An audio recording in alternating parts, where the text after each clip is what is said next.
I used to think that political polarization was an effect of the algorithms, right?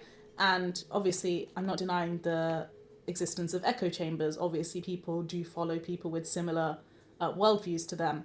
But what I found really interesting recently with AI, and especially the rise of AI influencers, is that it's not just people wanting to be a part of a tribe or an in group and listen to opinions that are similar to their own.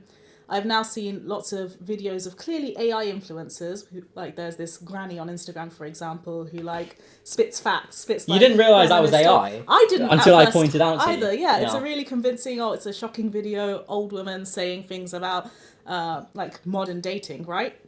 And okay, when you go onto the page and you scroll video after video, there's so many of them, you realize it's an AI granny. But then what was really interesting is that people in the comments were saying things like, oh, I know this is AI, but I don't care. She says the truth. Yeah. And this is completely fabricated, right? It's probably an AI script plugged in by God knows who. There's no accountability who's actually behind these messages.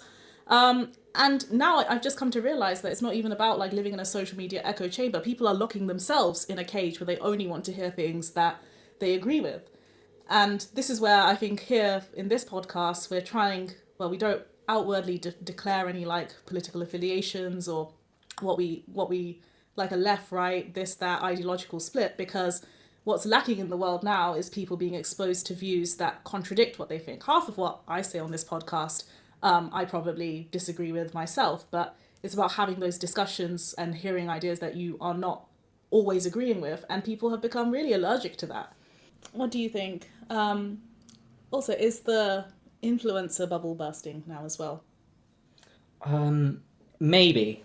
I think this is one of the platform's hopes, especially when it comes to content creator pay.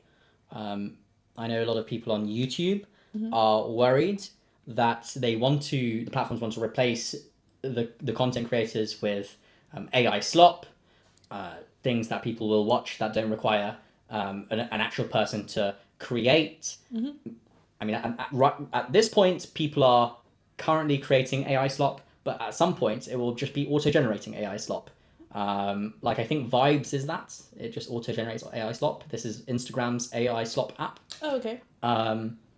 Sorrow? Soros, yeah. Sauron? Sora, Something like that. That's OpenAI's. Sora 2. Yeah, Sora 2. That's OpenAI's one, and that's users generating that. Yeah. But I think what's important to differentiate is that the granny AI thing, it could be that that's sort of treated as a cartoon someone's made, like something someone's created. Yeah. Regardless of whether it's done with AI or not, it's still someone behind it. Yeah. I think that's meaningfully different from at some point there's going to be auto-generating AI, where an AI agent is just randomly creating it for you, tailored to you. Yeah, and they already know what's trending and what's topical and what to actually suggest, right? The YouTube creator tools gives lots of prompts on this is the videos you should be making and AI suggestions already. So we're not too far away from that. And every topic is already done to death by human creators already, like every trend. We are guilty as well. We are jumping on talking about Bonnie Blue because it's topical and we know that Bonnie Blue gets people's attention. Funnily enough, she said in the Spectator article that her job can't be replaced by AI. That's her unique appeal because she is a in-person sex worker as well. So she's foolproof.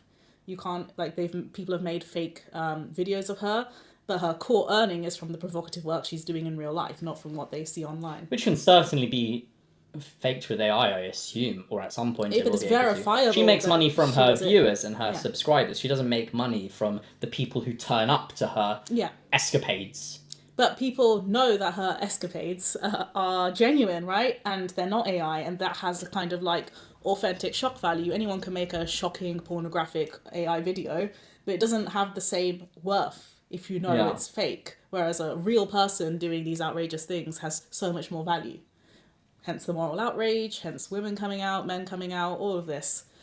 Yeah, I mean, currently we don't have to be too worried, because although sort of deep, like these AI videos are taking over some of our timelines, and they are they are fooling a lot of people. I don't think we'll be seeing it for much longer because I don't think that it's very profitable. In fact, I think it's very unprofitable. Sora is losing a lot of money for OpenAI. They actually did it to try and grow some revenue. They thought people would stay on the platform and they could have somehow advertisers. And they thought they could have licenses from things like SpongeBob that would want to license their figures. Can you imagine the already existing IP barrage of things we get licenses just ramped up with AI? Like nothing new will be created by these big studios because it's just so profitable to keep rehashing their existing IP. Well, like the 500th Marvel movie skit. But they don't want to. I mean, the things people are creating, none of the IP owners want their IP connected with this. I mean, one of the most popular videos was SpongeBob getting arrested. There's lots of other, I think, Disney characters, Mickey Mouse, in various, doing various illicit activities. Yeah, I mean, they don't Disney's really careful to protect. Because their audience is children, and they don't want their IP being being used for this. But most importantly, where do you see all these AI videos? Not on Sora, right? No. You're not on the app. On the social media. On other social medias, which OpenAI